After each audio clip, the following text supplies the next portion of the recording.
It's gone from 1,000 to 2,000 to 4,000 cases in just the course of a month. In the last week, the number of cases has more than tripled. There will be more cases and more deaths. It can no longer be contained. It's in the community and it's spreading and it's here to stay. It's caused by a virus that's new to humans and to which we have no immunity. It can cause serious disease and is transmitted from person to person over a widespread area. Its contents could strike us down in thousands. No, it is not a new type of bomb. It is the smallest creature in the world, a virus, the invisible enemy. The Dirty 30 Podcast. The Dirty 30 Podcast, episode 17. Holy shit, what the fuck is happening right now? Seriously, what timeline are we living in since our last episode? I can't believe it. At this rate, this could be the last episode. And on that note, we're going to start this episode off real hard with a Michelada Minute.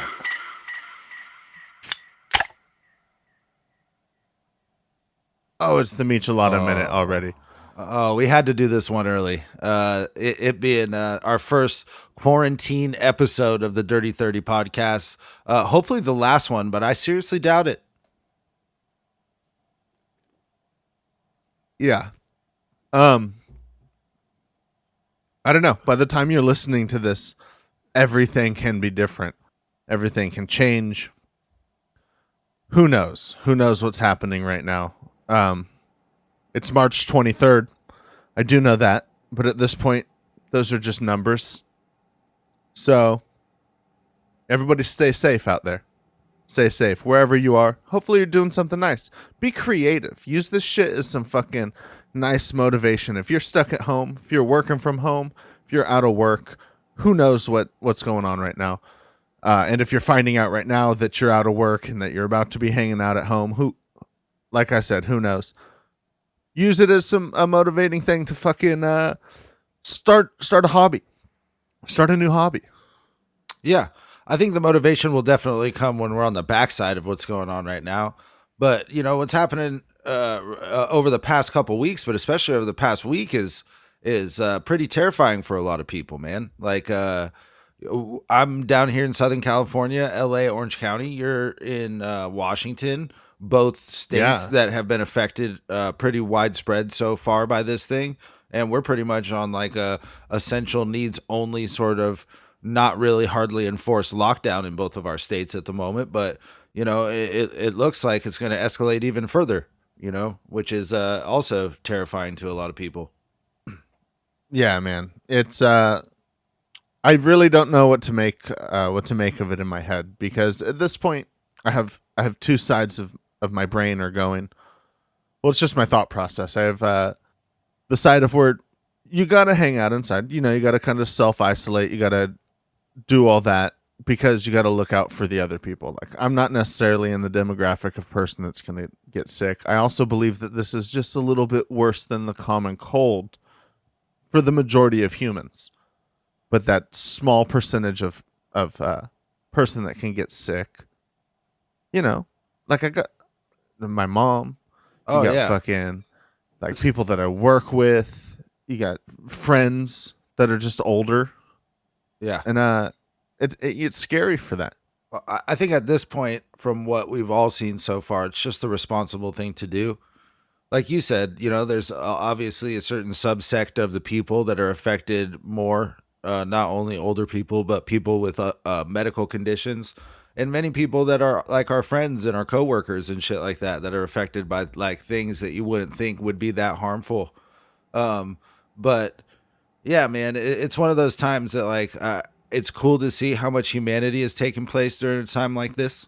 You know, I've seen a lot of people kind of coming together and offering up, like you said, kind of to put a positive sort of where's the silver lining out of all this, you know. But yeah, you got to find something in it, because this is kind of where it is too. It's because on the other side of my thought process, there's some type of ulterior motive happening. There's something else happening that we don't see or that we're not being told.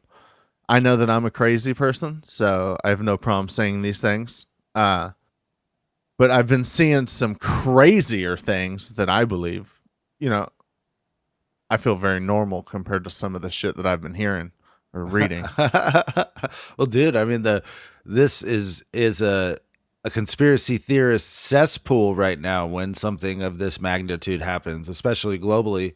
And I think every person in America has every right to be skeptical of how our government has not only handled this situation, but how they're going to try to use it to their benefit. Because it seems like any time in a period of tragedy, there's always backdoor bullshit happening, whether it be policy going through or even more illicit shit that's just, there's too many historical records for people to, not be concerned with having to trust the government as much as we are right now.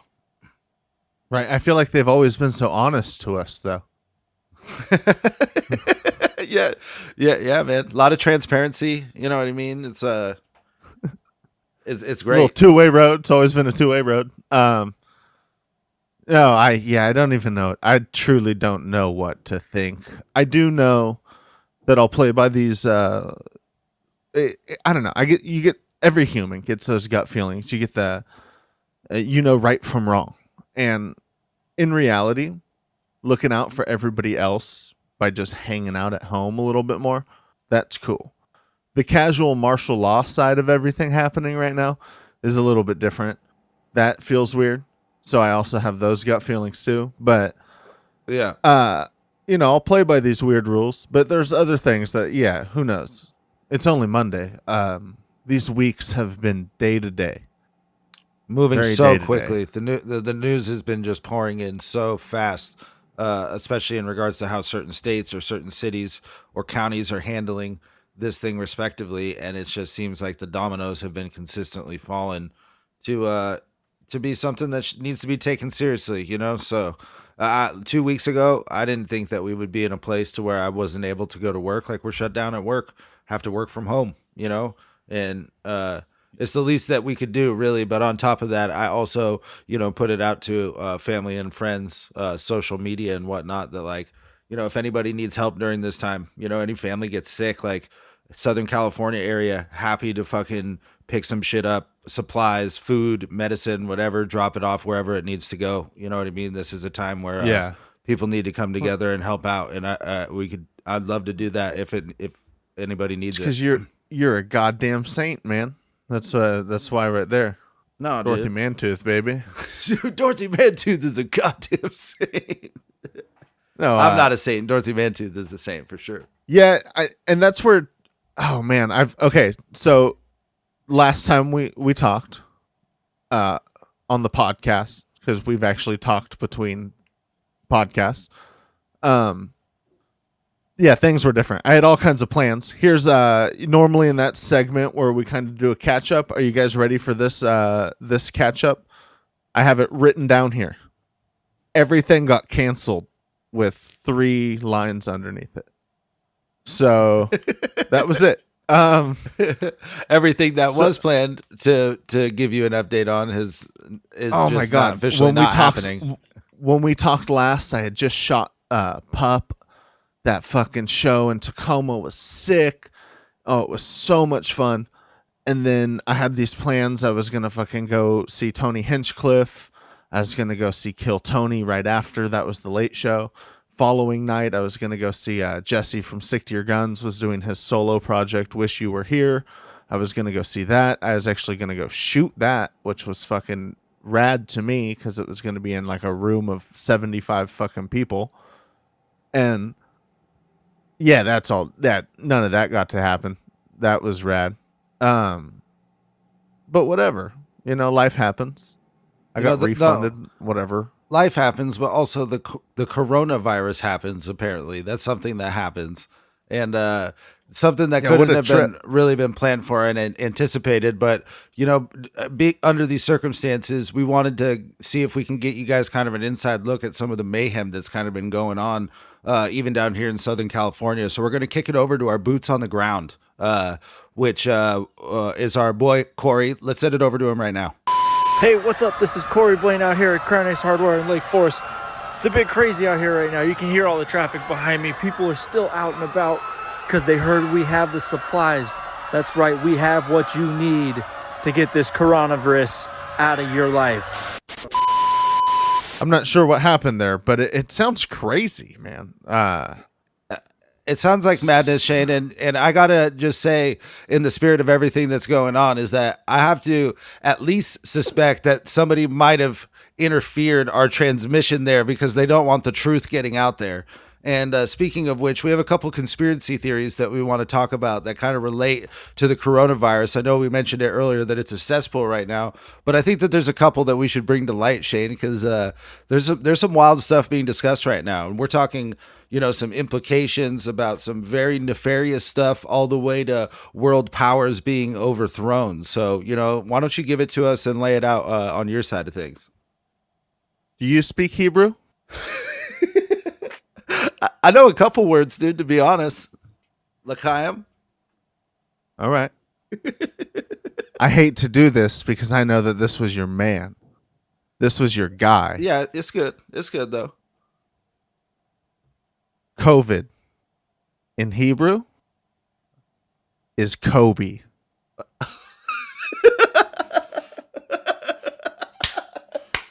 Oh, damn, dog. Is that like backwards, though? Or because they read right to left? That is just straight up. And I'm telling you right now that Kobe was mid-lawsuit with Big Pharma. See, I didn't know that. They were doing opiate-based pills. I believe I could be way wrong on this exact part of it, but from what I read, from what I heard from Sam Tripoli, credible tinfoil hat source, Big Pharma was selling some opiate-based pills with something that had to do with like the Black Mamba brand, and Kobe got in a big lawsuit with it, and I don't know. How come his helicopter was the only one allowed up in the sky that day? I couldn't tell you, dude. I couldn't tell you. I know. I also want to throw this out there really early in all these conspiracies that none of these conspiracies do Tim and I actually believe. I will sell the shit out of this conspiracy. I will sell the shit out of this conspiracy right now. But I do not believe this at all. Thank you for throwing out the disclaimer, because I don't think I would have thought to do that, but obviously, yeah, what we're discussing right now does not reflect our I don't need people fucking whatsoever. hitting me up going like, dude, this isn't some Ari Shafir shit right now. I don't have much to be canceled from, but I don't need this fucking coming back to my personal life. We don't believe in any of this shit, but these are actual conspiracies happening right now. Like, people are fucking livid and freaking out. And honestly, like I was saying, I feel kind of guilty because my industry's been booming. I've been fine on work. Work was fucking crazy the last couple of weeks, busy. So I feel for all my friends and I'm feeling for everybody, but straight up, I'm honestly feel like Will Smith in I Am Legend when I'm driving these streets lately for work and there's no one on the road. Yeah. But I know what you're saying, though, dude, because I definitely feel fortunate for that reason. To still have work, even working from home during this time, is huge. Right. And I'm cutting through Seattle area too. And Bill Gates comes from that area. You been listening to any of that Bill Gates shit happening right now? Yeah. I've been pretty in tune with what's been happening on that front. What'd you hear? What did I hear? I heard that obviously that Bill Gates owns a patent for a coronavirus. I don't think it's the specific strain that we're talking about that's going on right now. But because coronavirus is like a classification, maybe a different COVID strain. But yeah, dude. I mean, what can you say about Bill Gates? He just stepped down from Microsoft so that he could spend more time on his philanthropy. Obviously, conveniently timed. He's been speaking timed. Yeah, he's been speaking very loudly about this entire pandemic, and he's been talking about pandemics for enough time for it to be, I guess, wrapped into the conspiracy world of like, why has Bill Gates been saying this for so long and then it happened? Is he really just that smart, or what the fuck's going on? I was hearing some weird shit that was it was talking about how he's pro population control. And like, you never really think about that until moments like this when they're killing off an entire fucking, I think you had mentioned this. Even if you only killed off 2% of people, that's still a fuckload of people. Oh, that's a shitload of that. That's the whole premise of the fucking Leftovers, that show. It's like, you don't realize how much it is, especially living in Southern California, where there's 40 million people in Los Angeles, or no, California, I guess, as a whole, that they were kind of wrapping down. But that's a lot of people to be here, man. For a certain percentage of them to be gone. I went and dropped off my dad some essential supplies over the weekend. And going Canned there, foods. Yeah, going down to his house, which is only a couple miles from my house, which was, the only thing that I really did over the weekend. You still see people out. I'm sure that they're doing essential functions and people are genuinely trying to stay away, but it's literally like eerily little traffic. You know what I mean? It's really weird. Yeah. And on that note, gatherings type shit. This is something that I do believe. And this isn't like one of those me just selling into it. I do think it's pretty convenient that with this coronavirus, the spots that got the major hit areas also had riots happening at the same time, or previously, but now those riots conveniently stopped and everybody had to go inside. Yeah. That's pretty fucking crazy, because when you go to that, like France, and then obviously with Italy and everything going on, and then you go to Hong Kong, the riots are irrelevant now. And that was a major thing happening 3 months ago. Yeah. Well, dude, we're in uncharted territory in our lifetimes, in our parents' lifetimes, really, our grandparents' lifetimes. In a lot of ways, we haven't experienced here in America. We've had a really long run of there not being a very widespread pandemic like this since the early 1900s. Spanish flu was the last one, and right. It is crazy hearing older generations of people tell me that they've never seen anything like this. Yeah, that's kind of a trip. Yeah, and that it affects them in larger percentages than other people, and just to kind of shed light on some of the actual factual details of what are happening in sprinkling in here with the conspiracy theories is this week we, crossed over globally over 300,000 people affected, over, 13,000 deaths. That's pretty widespread, man. And it looks like this thing is still a couple weeks away from hitting it probably at its worst point. And then from there comes the fallout, but I do have to ask you a question, Cheyne. Are you woke? I'm about as woke as it gets, dude.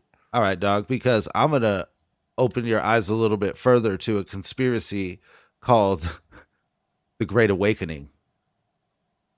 The Great Awakening, dog, is some wild shit that I just saw it on the internet, man. It's like I said, I don't believe any of this, but just seeing it on the internet was kind of wild. And it's tied into the QAnon sort of conspiracy theory, that group, far right-wing conspiracy.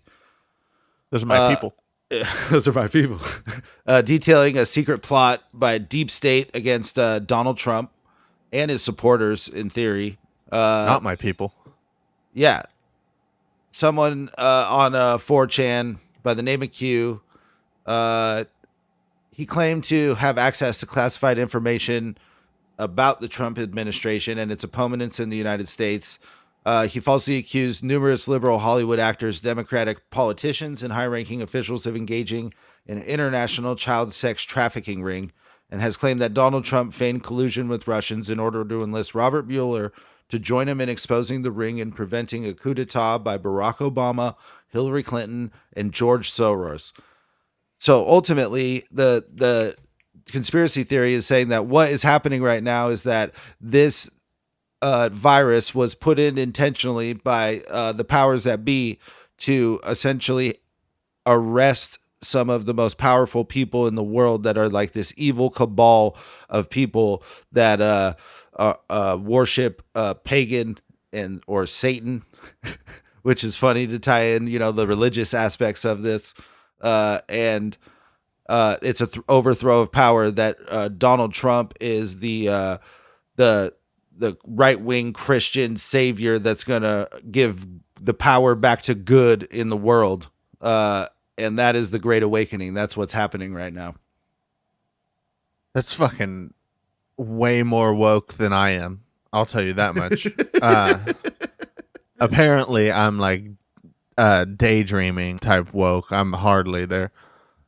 That's fucking crazy. I just took an afternoon nap and I just woke up and I'm a little hazy. That's how woke I am. Yeah, You know that's what I'm how saying? woke I am Yeah. for sure.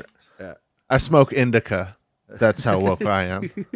No, you know what's crazy about that? You know when you hear shit like that, the craziest fucking about it, some of it makes sense.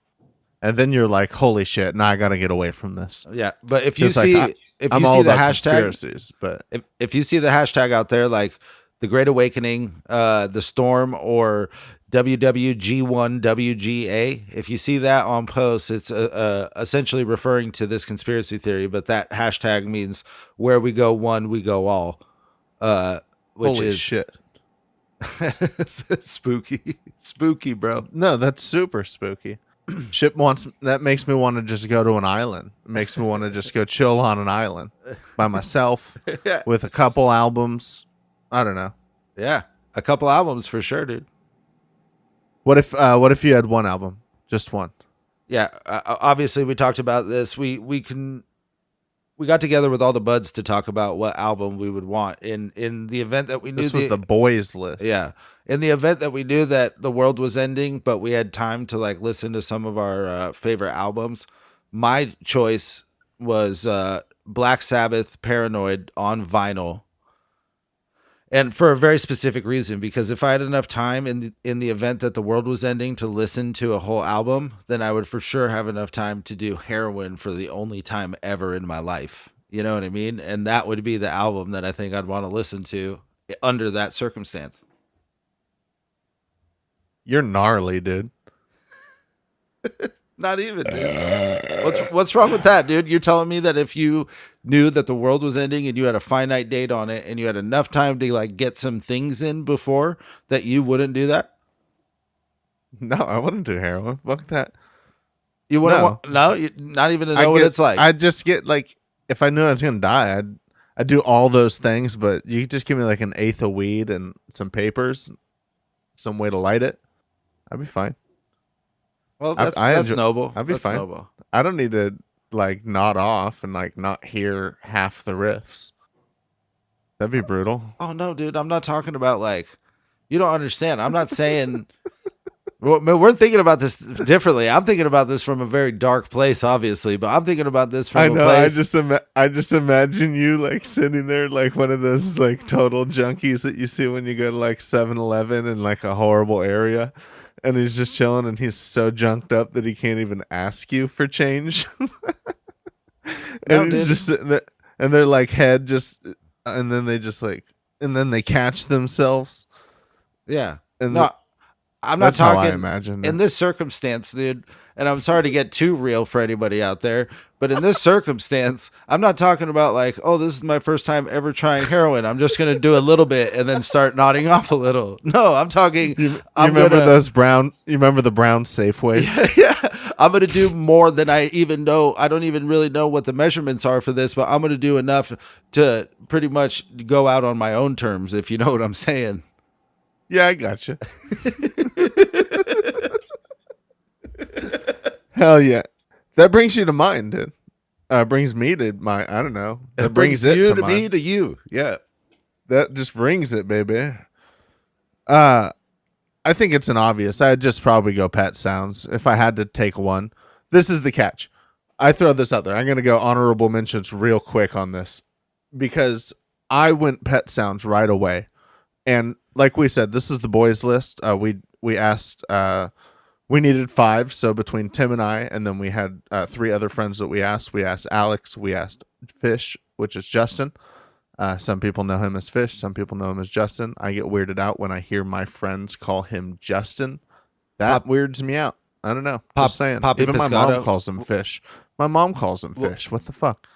I work with him, so And then, I had to Robbie. get used to it. we had Robbie, so it was the 5th. So, like you said, you would be Sabbath.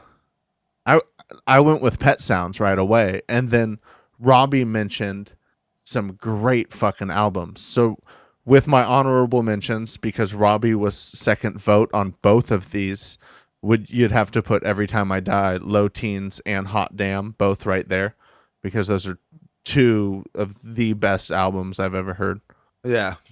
I'd be completely fine with that.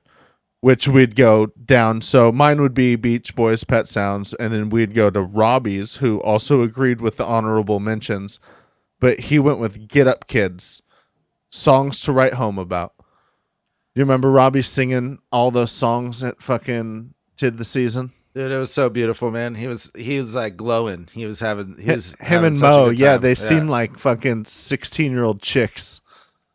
Yeah, and I definitely didn't listen cute to them in the same capacity at all that those guys did, and watching them with such glee while that set happened was pretty cool. Yeah, that was killer. No, and Get Up Kids killed it that night too. Yeah, they sounded that great. was a lot of fun. Yeah. That was sick. And then what? Fish had a killer album. Yeah, he did. Fish Give had Up. Give Up, Postal Service. That one's got a lot of nostalgic value to me. It's a lot of sentimental songs on that. I love listening to the re-release of it because they threw in all the B-sides. Yeah. And it's just fucking, the B-sides are killer. They got like that Phil Collins cover, Against All Odds.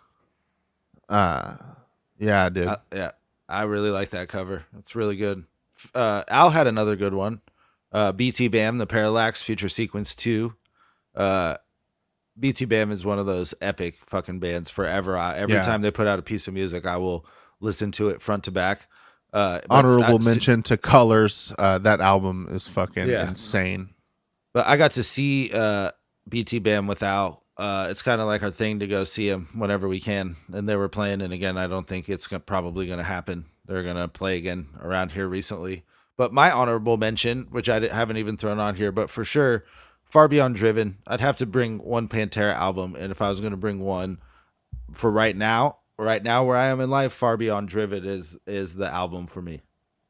No, you're right. Yeah, I feel like every list of, if we're mentioning albums, would have to involve Pantera. If I were to choose a Pantera album, no matter what, I don't know what it is about the album. And you mentioned Heroin earlier, so perfect wrap up with that. I'd probably go with The Great Southern Trendkill, because that record is. And so what had happened is the whole band had recorded it together, but Phil was all fucked up on heroin in New Orleans, I think, or somewhere in Louisiana, and the rest of the band was in Texas. And so he was all junked up and recorded those vocals, and those vocals are the dirtiest, sexiest fucking metal vocals. Yeah, that album is really good. It's funny, when a band has a finite catalog, you go through different phases of different albums being your favorite album. And I was stuck on Great Southern Trendkill for a hot minute because it's got that fucking really southern rocky twang. You know what I mean? Yeah, I get a lot of writing, lot of writing inspiration off of them. When I'm in like writing mode, that's the record I go to. I listen to a lot of Rancid when I'm like writing bass parts, and then I listen to like a lot of Pantera when it comes to riffs. Totally. Because even if you're writing like, dude, it could be a pop punk riff, but when you just need that strum. If you want to just like that groove, be in tune, if you want to just get in tune with just when you don't want to listen to your own riffs and you just want to listen to some other riffs, you go to Pantera. You just do that. You cleanse your brain. Yeah, riff gold. Dude, you know how I used to cleanse my brain? How? I'd choke myself when I jack off. It cleans it all up. No, I wouldn't do that. I've never done that. But that brings us to our person that we want to party with from the past. Oh shit, dude! This is a legend, man. But for the sake of comedy, man, I mean, I got to say, this is one of the few people with Party with People of the past that I can say that I've met in my lifetime. And that's fucking epic. I'm fortunate enough in the work that I do to get to back in the day when I was actually working on set production. Doing, I just like, think it press was stuff. crazy. I think it's crazy that he let you tie the belt around his neck. That is not at all what happened. I honestly love this podcast because it's such an outlet for my awful humor. I love this. Dude. Hey, dude. I love this place. I like when we start this place off with Michelada minutes real early because then I get real loose, you know? You get real loose at the 29th minute.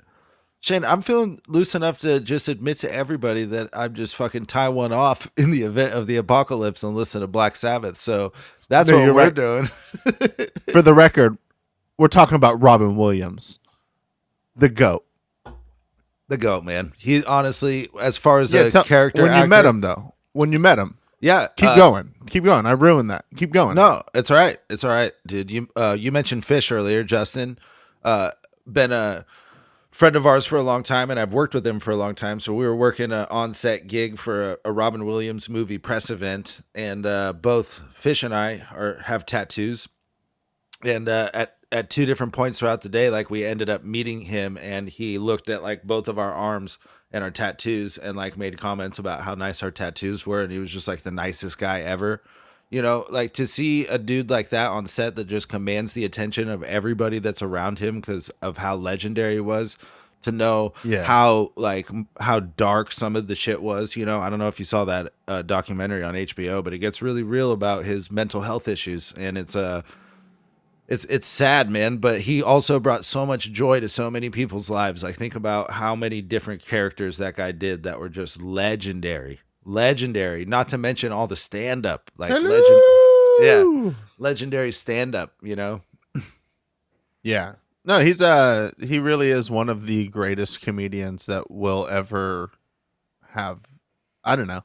Who knows what'll happen with Earth? Earth can end anytime this week, guys. So we're at this point, he's literally one of the best ever. Shut it down! Right? John Taffer. Trump's the John Taffer pretty soon. He's going to do it. I hate the guy, but he's going to do something that's going to honestly, you know what I think? And this is what's fucked up. I think pretty soon he's going to do something that's going to make us all have to like him. And it's going to suck so bad because fuck that guy. But something's going to happen. And no, but this is like a world global thing. This has nothing to do with just us as a country. We're fucked. Everything's fucked. Sorry, guys. Economy crashed. That was another conspiracy. China tanked the American economy because fucking Trump took the trades from China to India. So China was like, oh, we'll just fucking China. That's a tangent though. But luckily that segment ended.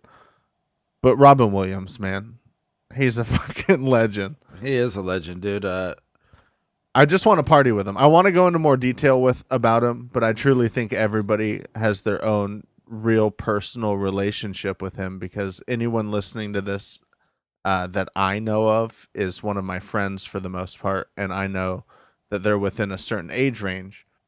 And Robin Williams kind of raised us. Like, that was like Jim Carrey was one of my favorites growing up, and Robin Williams was one of my other favorites. Like, absolutely, those two guys fucking shaped a lot of the shit that you guys have put up with as far as my humor for all of these years. If you want to really look at it, it's because I grew up watching movies that Robin Williams fucking had something to do with.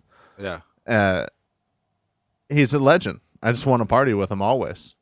Well, there is some truth to the fact that having a sense of humor during some of the toughest times in life has been a coping mechanism and a way to keep a lot of people alive.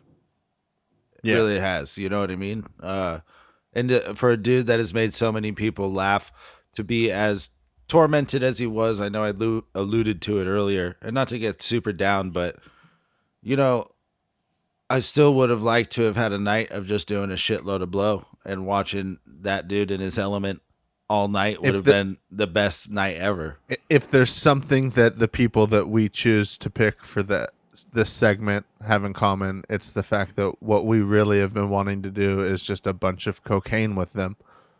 And Robin Williams is literally the one. I know we did Rick James on this. We've done some good ones. Yeah, dude. But I mean, come on, baby, Robin. it's, Imagine being in that back room at the Comedy Store and just doing some little key bumps with him, and then him going up and just killing it, and you sitting in the very back just watching him go up. And like Pryor just bombed, maybe like he would go on for like a half an hour when he only had a 15-minute slot, and people would get super pissed at him.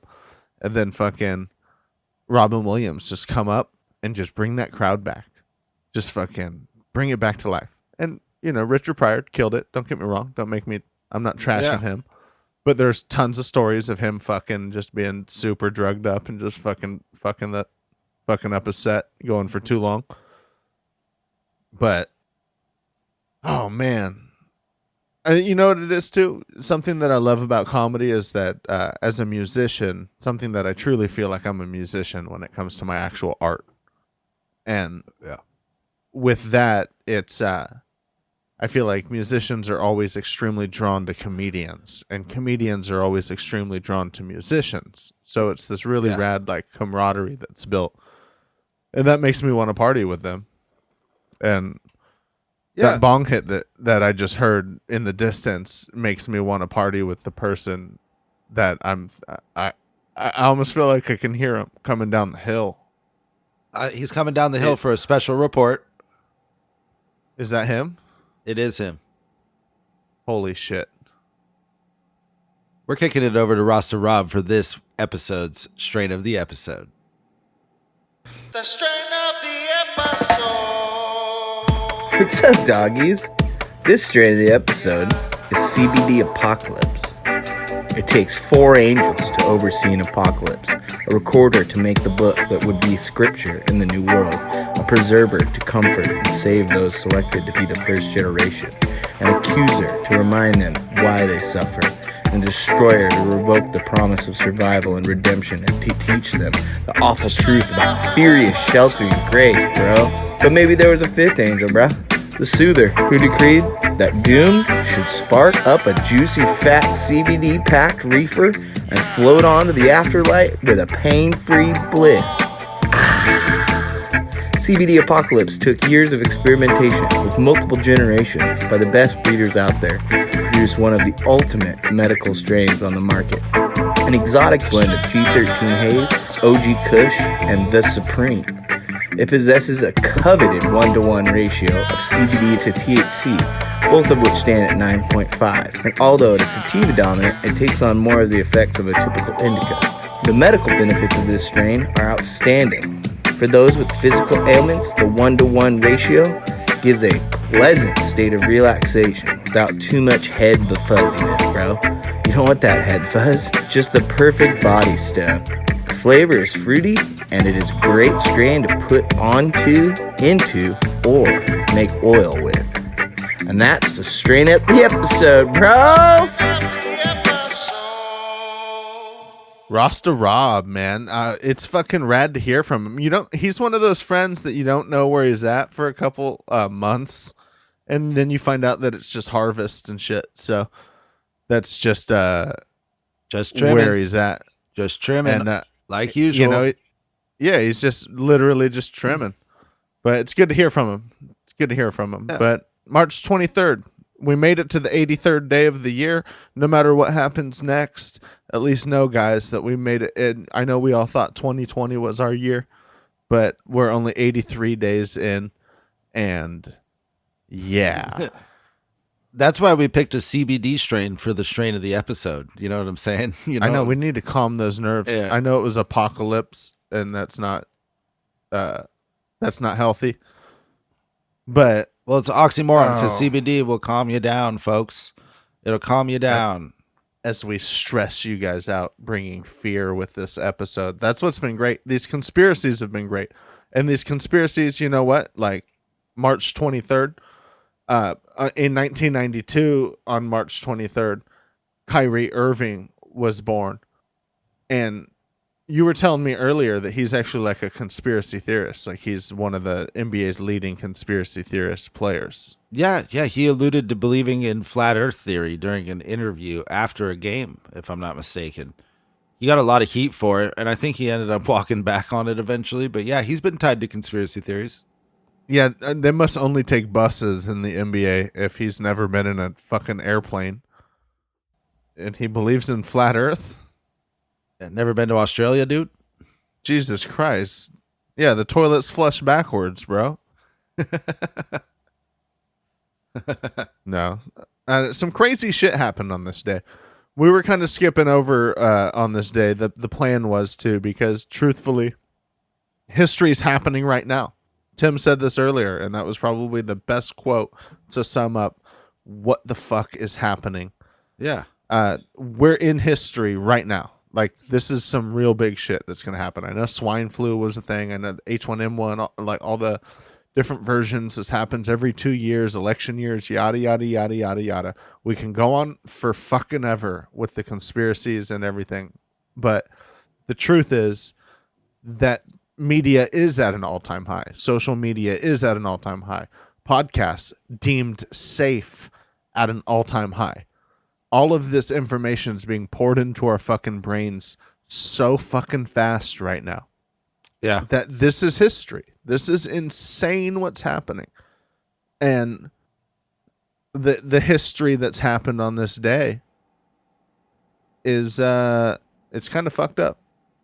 It's actually kind of fucked up. It's very in line with how dark what is happening around the globe right now is.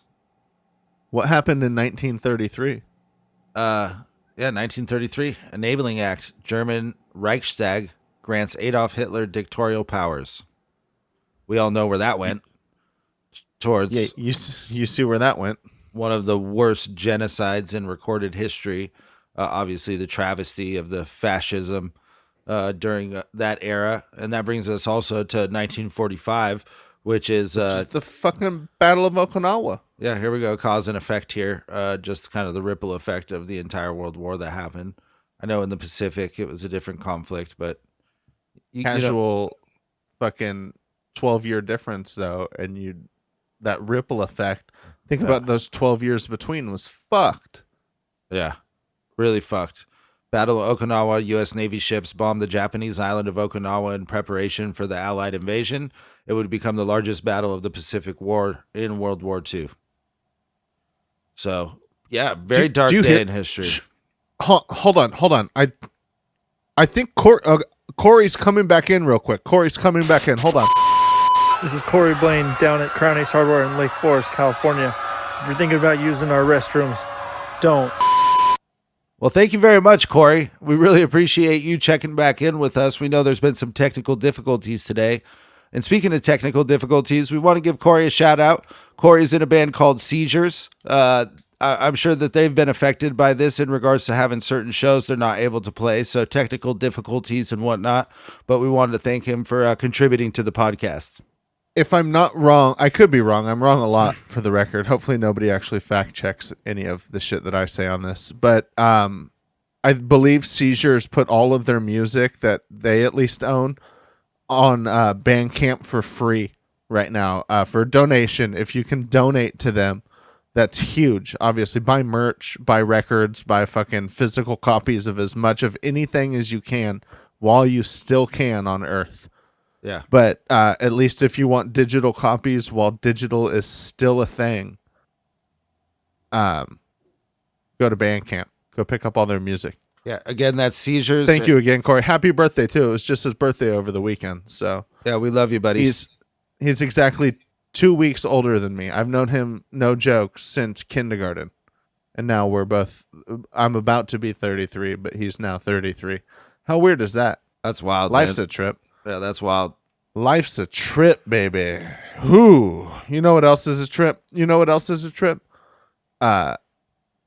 Like how Jeff Goldblum got the fucking virus uploaded to the mothership in Independence Day. Like, I honestly don't understand that at all, because he never physically went to that, and unless they verify that there's like Wi-Fi or something. Yeah. I don't know. Jeff Goldblum is a national treasure, and in this time, I want you to all to feel comforted by the silky, buttery very velvety nature of the words that Jeff Goldblum always has to depart on you. So we're going to kick it off. Here's Jeff Goldblum. Rest assured that Goldblum will keep you safe. Jeff Goldblum. Everybody be safe out there, y'all.